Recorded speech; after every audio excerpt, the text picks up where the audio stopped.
भाजपा उस सोनार बांग्ला के निर्माण के लिए काम करेगी जिसमें यहां का इतिहास, यहां की संस्कृति दिनों दिन और मजबूत होगी। ऐसा बंगाल जहां आस्था, अध्यात्म और उद्यम सबका सम्मान होगा।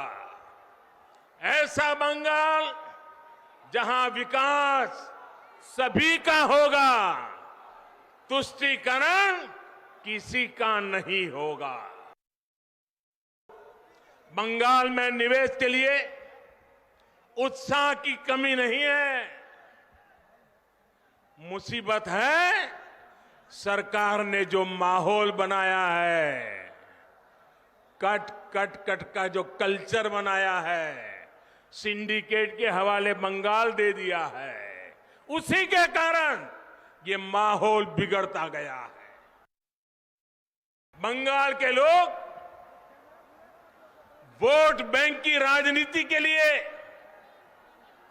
अपनी संस्कृति का अपमान करने वाले ऐसे लोगों को कभी माफ नहीं करेंगे।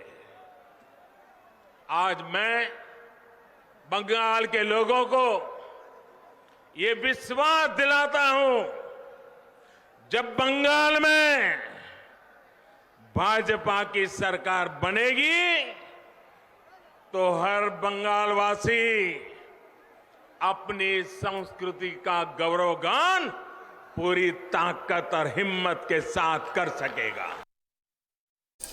तो बंगाल के चुनाव का ये दंगल शुरू हो चुका है, काफी समय हो गया, लेकिन अब ये धीरे धीरे और परवान चढ़ता जा रहा है। आज प्रधानमंत्री ने अपनी एक जनसभा में सीधे तौर पे टीएमसी पे, वहां की मौजूदा सरकार पे आरोप लगाया कि वहां कट कल्चर से लोग बहुत परेशान हैं और विकास के रास्ते में एक सिंडिकेट है जो खड़ा हुआ है, जिसकी वजह से वहां का विकास नहीं हो पा रहा है। सोनार बांग्ला की बात वो बार बार करते हैं और ये एक मामला काफ़ी गर्म है। लेकिन इस बीच डेवलपमेंट्स भी बहुत हुए हैं। सीबीआई और ईडी भी चुनावी मैदान में उतर चुके हैं। अभिषेक बनर्जी जो ममता बनर्जी के भतीजे हैं, उनकी पत्नी को नोटिस दिया गया है। कोयला के मामले में एक कोल घोटाला सामने खुल के निकल के आ रहा है, जिसमें उनकी पत्नी को और उनकी साली को नोटिस भेजे गए हैं और काफ़ी कुछ हो रहा है। तो जैसा कि चुनाव में एक्सपेक्टेड होता है कि ये होगा, वैसा ही होता हुआ यहाँ पे दिख रहा है। लेकिन मामला इससे कहीं ज़्यादा है। टीएमसी में एक भगदड़ जैसी स्थिति है। वहाँ रोज का रोज कुछ न कुछ नेता पार्टी छोड़ के आते हैं, बीजेपी की तरफ ज्वाइन करते हैं, फिर इस तरीके की डेवलपमेंट बनती है। अब सवाल उठता है कि ये जो बंगाल का चुनाव है, जो बहुत ही ज़्यादा चर्चा में है, चर्चा में कई अच्छे कारणों से नहीं, बुरे कारणों से भी है। कितनी सारी हिंसा के कारण वहाँ हत्याएं हो चुकी हैं, पार्टियों में भगदड़ मची हुई है, कांग्रेस और लेफ्ट बिल्कुल हाशिए पे दिखाई दे रहे हैं। केवल बीजेपी और टीएमसी के बीच में आमना सामना हो रहा है और बीजेपी ने अपनी पूरी ताकत झोंक रखी है बंगाल चुनाव में। देखना है कि किस करवट उठ बैठता है, बंगाल के लोगों को क्या पसंद आता है। लेकिन बहुत सारी बातें हैं जो आपको जाननी समझनी चाहिए, क्योंकि ये चुनाव बहुत अहम होने जा रहा है।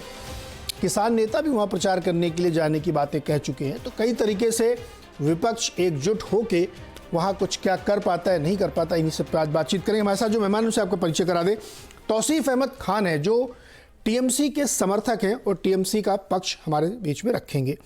आशुतोष जी हैं, पत्रकार हैं, आप सब इनसे बहुत परिचित हैं, किसी परिचय के मोहताज नहीं हैं। और हर्षवर्धन त्रिपाठी हैं, ये भी किसी परिचय के मोहताज नहीं, अक्सर हमारे शोज़ में आते हैं और अपने अपने पक्ष की बात रखते हैं। तौसीफ अहमद खान, मैं आपके पास आना चाहता हूँ। मैं ये जानना चाहता हूँ कि बार बार ये निकल के आता है कि वहाँ एक कट कल्चर चलता है, एक सिंडिकेट है जो कामकाज में आड़े आ रहा है। बहुत सारे आंकड़े दिए प्रधानमंत्री ने अपनी स्पीच में कि हमने कितना पैसा भेजा जो वहाँ लोगों तक पहुँचा नहीं है। ये कहानी क्या है, कौन है ये सिंडिकेट जिसका जिक्र बार बार सिर्फ पॉलिटिकल पार्टीज नहीं, वहाँ के बहुत सारे एनालिटिकल लेख पढ़े आप, उसमें भी देखने को मिलता है? देखिए, कुछ तो एग्जैजरेशन है और बहुत कुछ मिस इन्फॉर्मेशन है। मैं आपको उदाहरण देता हूं।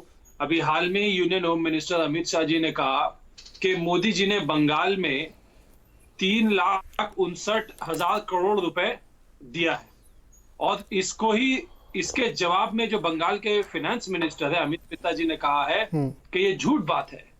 असल में जो सेंट्रल स्कीम्स में जो एलोकेशन हुई है केंद्रीय सरकार की तरफ से वो 1,13,670 करोड़ रुपए है।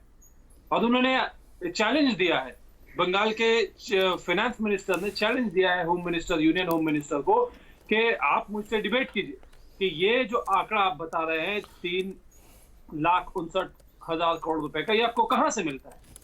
तो ये ऐसे कैसे आकर के एक इररिस्पॉन्सिबल तरीके से वो स्टेटमेंट दे देते हैं। तो इसमें मिस इन्फॉर्मेशन की बात आ जाती है, कहीं सुनी बातें हो जाती है। जब एक कोई ऊंचे देश के इतने बड़े ओहदे पर बैठा हुआ नेता अगर कोई एक बात कहता है तो उसके बात में वजन होनी चाहिए, उसके बात में सच्चाई होनी चाहिए, उसके बात में जो उसके दिए हुए आंकड़ों के पीछे उसका जस्टिफिकेशन होना चाहिए। तो उन्हें चैलेंज एक्सेप्ट कर लेना चाहिए। जो बंगाल के अमित मित्रा जी ने कहा है, फाइनेंस मिनिस्टर जी ने कहा है कि आप आइए हमसे डिबेट कीजिए, बताइए कि ये आंकड़ा आपको कहां से मिलता है। ठीक इसी तरीके से चुनावी माहौल में कुछ एक बढ़ा चढ़ा के एग्जैजरेट करके लोगों को बदनाम करके, गवर्नमेंट को बदनाम करके, देखिए कभी भी कोई अभी क्योंकि चुनाव का माहौल है, अभी बीजेपी के नेता ममता जी के सरकार पे अटैक करेंगे, लेकिन आप चुनाव से पीछे चले जाइए तो बंगाल सरकार ने जो कृषि प्रोग्राम चलाया है उसके लिए सेंट्रल गवर्नमेंट ने 5 साल लगातार 2012-13 के बाद से लेकर के 17-18 के तक में 5 साल लगातार एक पुरस्कार दिया है बंगाल ने जो सक्सेसफुल कृषि प्रोग्राम चलाया उसके लिए।